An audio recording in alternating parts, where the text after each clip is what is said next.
chers amis spectateurs. Je suis ravie de vous accueillir à nouveau sur cette émission C'est ta pause avec Lisa Chavoutier. Bonjour Lisa.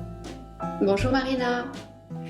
Alors Lisa Chavoutier, elle est communicatrice animale et aujourd'hui je voulais mettre en avant Lisa qui a fait un parcours assez atypique et qui est venue faire cette spécialité maintenant qui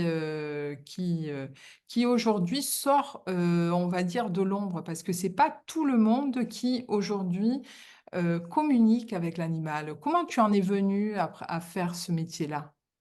Alors, je faisais un métier qui était totalement différent puisque j'étais dans le financement. Donc, un métier très rationnel qui n'avait rien à voir. Après, j'ai toujours eu une attirance pour les animaux. J'ai eu des animaux. J'ai été élevée dans un milieu avec des chevaux. J'ai toujours eu des chiens, des chats. Et c'est venu de mon chien, enfin notre chien qu'on a accueilli dans notre foyer Mhm. et qui a un petit peu tout chamboulé de par son comportement destructeur. Et j'ai cherché des solutions pour pouvoir pallier à tout ça. Et la communication animale a fait partie justement de son évolution et de la compréhension. Et ce qui est important, c'est que j'ai pris conscience que les animaux ont des émotions et des sentiments comme nous. Je reprends ce que tu viens de dire. C'était un chien qui est venu dans votre foyer, dans votre famille, et il avait un comportement destructeur. Oui.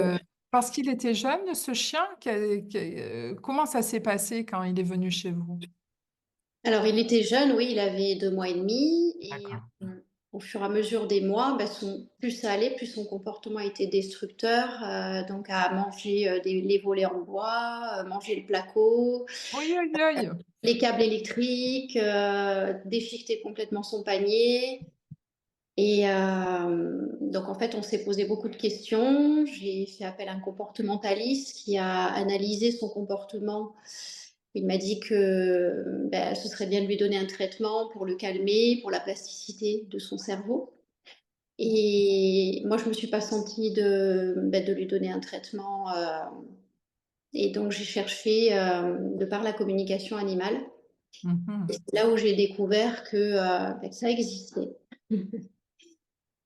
Cette Et communication. ça, Oh, pardon, excuse-moi de te couper. C'est vrai que je rebondis, c'est parce que c'est tellement inspirant ce métier que tu fais, parce que de plus en plus de gens sont attirés par le fait de comprendre le comportement de leur animal domestique ou l'animal qu'ils vont rencontrer dans la nature. Euh, Aujourd'hui, en tant que communicatrice animale, et pour expliquer aux spectateurs, la communication animale, c'est un processus par lequel, en fait, les animaux échangent les informations entre eux soit pour influencer le comportement vis-à-vis des autres animaux, soit pour coordonner leur action. Alors, elle est fondamentale pour le suivi et la reproduction. Et oui, différentes espèces utilisent une variété de signaux pour communiquer, notamment le visuel, l'acoustique, le chimique, le tactile ou éventuellement l'électrique.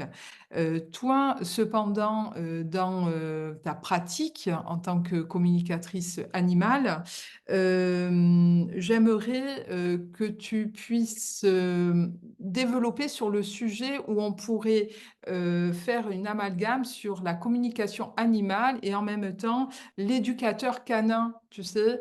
Quelles sont ces différences-là?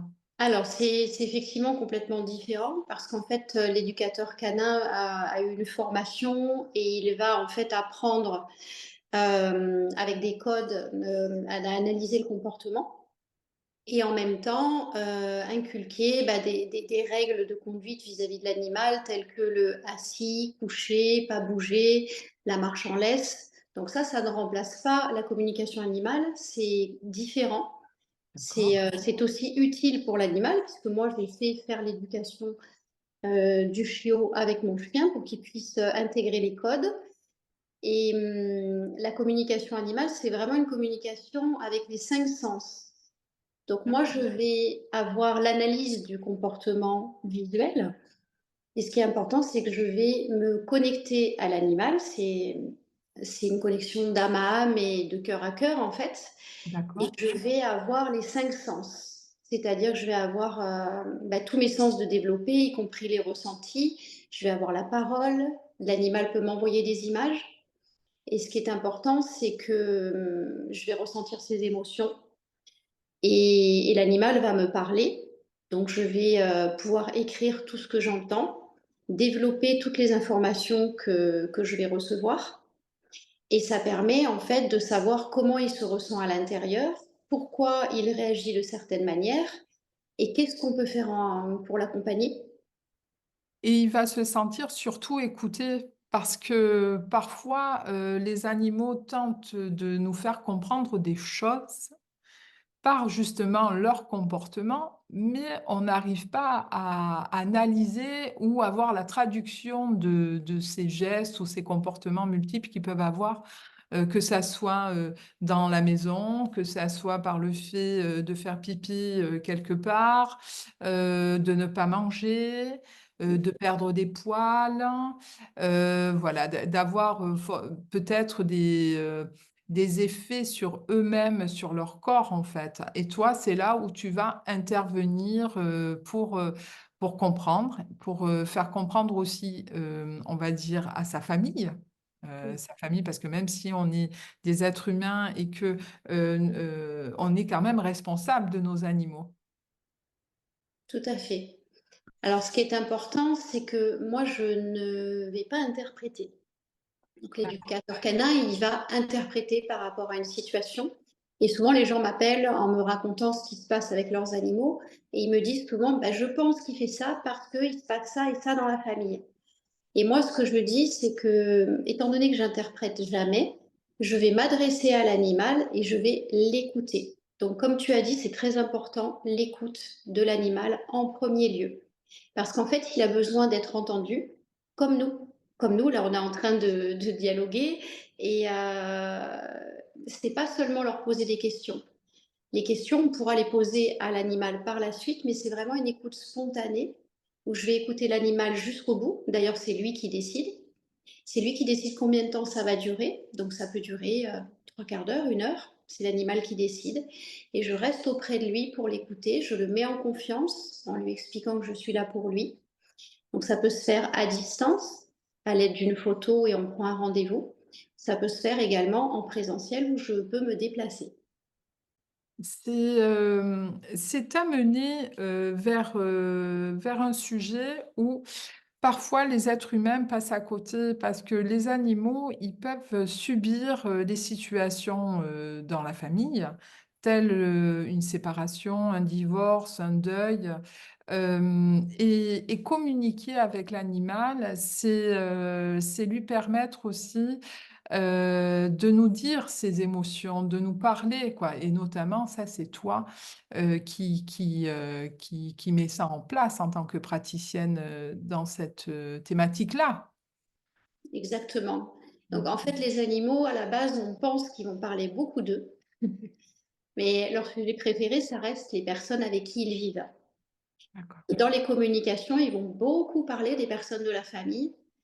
Et moi, quand je suis en lien avec l'animal, je m'engage à transmettre ces messages sans filtre. Je ne me censure pas. Et je m'engage à transmettre par loyauté à tous les membres du foyer. C'est pour ça que ben, souvent, c'est des réunions de famille avec les enfants, les parents. Ouais. Tout le monde peut participer et chaque personne a le message vis-à-vis de l'animal et derrière, il y a une meilleure compréhension. Mm. Ça permet de pouvoir mettre en place ce que l'animal demande, ce qu'il a besoin. Et de toute façon, on va approfondir par la suite parce que toutes les personnes auront pu préparer une liste de questions sur ce qu'ils veulent savoir et également passer des messages. Donc effectivement, comme tu dis, la vie, elle évolue, elle fluctue. On a plein de changements. Il peut y avoir une séparation, l'arrivée d'un bébé, un changement professionnel. Et il y a des personnes qui font aussi appel à moi pour préparer l'animal par rapport à un changement de vie ou D'accord. si, par exemple, il y a un comportement inadapté et effectivement, ils ne comprennent pas pourquoi, il y a le chat qui fait pipi sur l'oreiller. Oui, oui, c'est juste incroyable, hein. Alors Mmh. souvent on dit: «Mon Dieu!» mais oui, mais en fait, il veut nous dire quelque chose cet animal. J'avais aussi, ce que j'ai noté, j'ai noté quelques questions que je voulais te poser, c'est par rapport aux soins énergétiques. Mmh. Est-ce que c'est justement cette continuité dans la comment dire? Dans ce langage que vous mettez en place entre toi et l'animal et par la suite, on peut faire un soin énergétique ou le soin énergétique peut être demandé simplement, pour l'animal, par rapport à des situations qu'il vit peut-être, on va dire en de une maladie ou un état émotionnel? Est-ce qu'on peut faire appel à toi pour ça? Oui, tout à fait. Alors, lorsque je fais une communication animale, il faut prévoir à peu près 2 heures de son temps, D'accord. puisqu'il y a l'écoute spontanée, il y a les questions-réponses et si l'animal m'en fait ressentir le besoin, je peux lui faire un soin énergétique par la suite pour, voir, s'il est bien équilibré au niveau de ses chakras, parce que les animaux, ils ont des chakras comme nous. Ils ont D'accord. les mêmes chakras que nous, mais ils en ont, en complément. Parce que les par Mmh. exemple, les chiens, ils en ont, sous les pattes, ils en ont, aux oreilles et Mmh. donc ça permet de faire un rééquilibrage énergétique du corps afin que, l'animal se sente mieux parce qu'il peut avoir des blocages aussi comme nous. Mmh mh. Donc ça peut se faire dans le cadre de la communication où c'est compris dans le prix de la communication, mais ça peut également se faire, comme ça en une personne qui s'adresse à moi par rapport à son animal qui, a besoin que je l'apaise, physiquement et c'est vrai que souvent, c'est quand même important qu'il soit écouté. Le point de vue de certaines personnes, peut amener à, évoquer du charlatanisme. Que penses-tu, parce que je suis allée, surfer un peu sur internet pour préparer, notre échange Mmh. et il y a des gens, qui ont, ce côté rationnel et peut-être, cette fermeture, d'esprit qui fait que: «Oh là là, non, on a affaire à des charlatans» ou il y en a, qui considèrent en fait, l'animal autant, qu'un être humain, qu'un enfant, comme un enfant dans la famille et il va, par exemple, en Chine, on voit de plus en plus de bars à chats et bon, c'est en train de s'installer ici en France, donc on voit bien que on est petit à petit, l'être humain, prend conscience que l'animal a des besoins et pas forcément, des besoins comme, les humains, mais a des besoins, qu'on prenne soin de lui et qu'on l'écoute. Il y a encore une barrière là-dessus. Lisa, qu'est-ce que tu pourrais nous dire là-dessus? Alors effectivement, il y a un peu de tout et n'importe quoi. Ouais, OK. Donc moi, à la base, j'ai vraiment, un côté rationnel, cartésien, de par mon précédent travail et lorsque je me suis ouverte à la communication animale, je me suis dit: «Mais qu'est-ce que c'est? Qu'est-ce qui m'arrive? C'est fabuleux, je peux transmettre les messages des animaux». Ça m'a ouvert le cœur et je me suis dit: «Mais c'est ça qu'il faut que je fasse». Parce que, moi, c'est vraiment une communication qui se fait en direct, avec l'animal, donc c'est par télépathie. C'est-à-dire que j'envoie le message, j'envoie l'information dans ma tête, je parle à l'animal et je reçois en retour. C'est-à-dire que je ne vais pas aller, comme disent certaines personnes, aller voir avec des guides, des anges, dans l'intergalactique. Non, moi je suis pas du tout comme ça. OK. OK. Voilà, donc ça c'est important de le savoir et donc il y a un petit peu de tout et ce qui est très important, je pense, c'est que l'animal soit écouté en premier lieu parce qu'il y a un petit peu de tout. Il y a des personnes qui vont dire: «Bah, voilà, posez 3 questions à votre animal, ça coûte tant». Et moi, je suis pas OK avec ça parce que l'animal, il a besoin d'être entendu avant. Mmh Et mh. effectivement, on va lui poser les questions, mais derrière, la frustration, elle sera toujours là et le comportement inadapté, il va pas changer. Tout à fait. On a beau être, dans une société où on vit peut-être dans une métropole ou peut-être à la campagne ou dans, voilà, dans différentes, vies, hein, ou différents pays. Il est essentiel de nos jours de prendre soin, de notre entourage. Ce n'est pas seulement les êtres humains, c'est aussi nos animaux, parce que grâce à ça, la chaîne perdure et protège aussi notre terre Gaïa. Oui. Euh, Lisa, je sais qu'on peut te retrouver dans des salons où j'ai noté les dates, notamment le 5 et le 6 octobre, tu seras à Arles. Oui, tout à fait. Donc, il y a le salon du bien-être et du paranormal sur Arles. Ok. Donc, je vais avoir un stand sur 2 jours et je vais faire 2 conférences. J'ai l'habitude aussi de faire des conférences pour véhiculer ma passion, donner des exemples de communication et expliquer que moi, quand je fais une communication, je ne sais jamais ce qui va arriver. Ah, Et des fois, j'ai des situations un peu étranges. Et oui. quand j'échange avec les humains, je m'aperçois qu'il y a vraiment une explication. Derrière, parfois une image, un comportement que l'animal va me décrire. Ce qui est important, c'est d'aller en profondeur. Par exemple, lors des salons, je propose de faire des mini-communications avec les animaux pour avoir un éclairage. Et le dernier salon, j'ai un monsieur qui me fait faire une communication pour son chat. Et je lui dis que son chat me parle de la mer. Et là, il me dit, oui, effectivement, j'aime beaucoup la mer. Sauf qu'en fait, si je m'arrêtais à ça, lui, il était sur cette idée-là. Sauf qu'en fait, le chat voulait dire complètement autre chose. Je lui dis, pourquoi tu me montres la mer? Et là, il me dit, la mer, c'est les vagues. Et là, il me montre des vagues énormes avec des creux, des bas, des hauts. Et bien, pourquoi il me montre ça? Il me dit, mais en fait, il est hypersensible. Et je suis en train de montrer les vagues, ce sont en fait ses émotions. Et Ah, effectivement, donc ce monsieur passait une période assez difficile où il avait des hauts et des bas psychologiquement et son chat était là pour lui dire, je suis là pour t'accompagner, je comprends ce que tu ressens à l'intérieur, t'inquiète pas, on va y aller ensemble et je te comprends. waouh, c'est très fort les communications qu'ils peuvent avoir avec nos animaux de compagnie, mais aussi les animaux que nous rencontrons dans la rue, dans la prairie, etc. Parce qu'il n'y a pas de hasard. Penses-tu que c'est des coïncidences, justement, ces rencontres? Non, pas du tout. Pas du tout, en fait, c'est l'animal qui nous choisit. D'accord. Alors on pense parfois qu'on le choisit. On dit, bah voilà, j'ai trouvé ce chien, je l'ai vu en annonce, je vais aller le chercher. Sauf que c'est l'animal qui nous envoie l'information pour qu'on le choisisse. Et puis même parfois, on va aller dans un refuge et on va se dire, ah bah, je vais prendre un petit caniche et puis on ressort avec un Doberman. Et on se dit, bah, qu'est-ce qui se passe? J'ai rien compris. Ouais, oui, oui, souvent, c'est vrai. Oui, Ouais, donc oui, parce que on est là et c'est inné, je sais pas, il y a une connexion qui se passe. c'est C'est ça. plus fort que tout et euh, Exactement. et c'est Mm, l'alchimie en fait. C'est fou, une attraction assez incroyable, ces choses qui nous arrivent avec les animaux.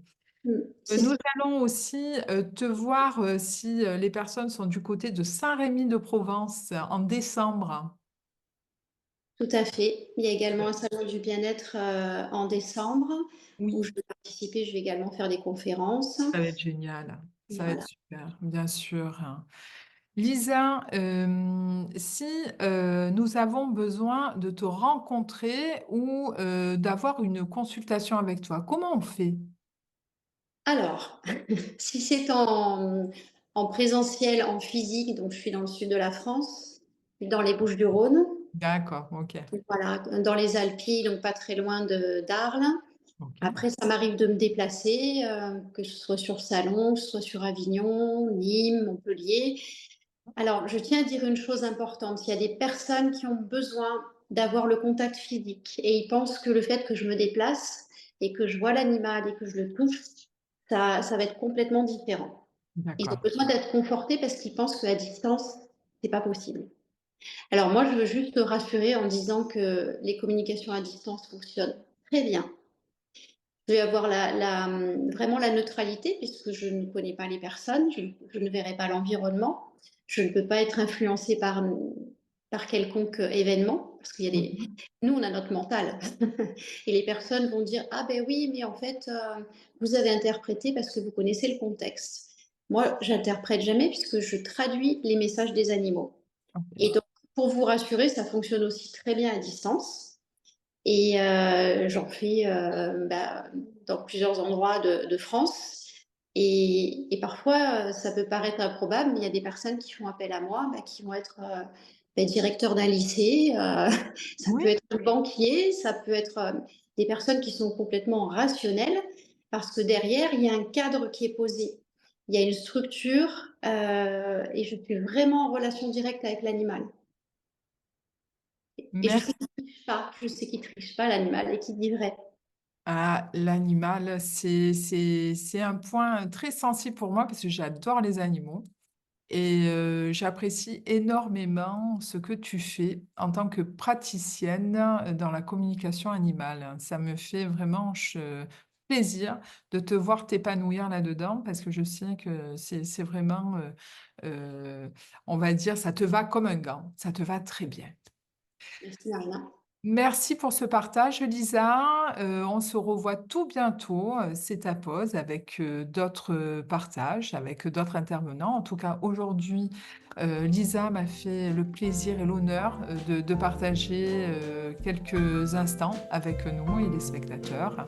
Merci pour ce que tu fais, Lisa. Je te dis à bientôt. Avec plaisir. À bientôt Marina.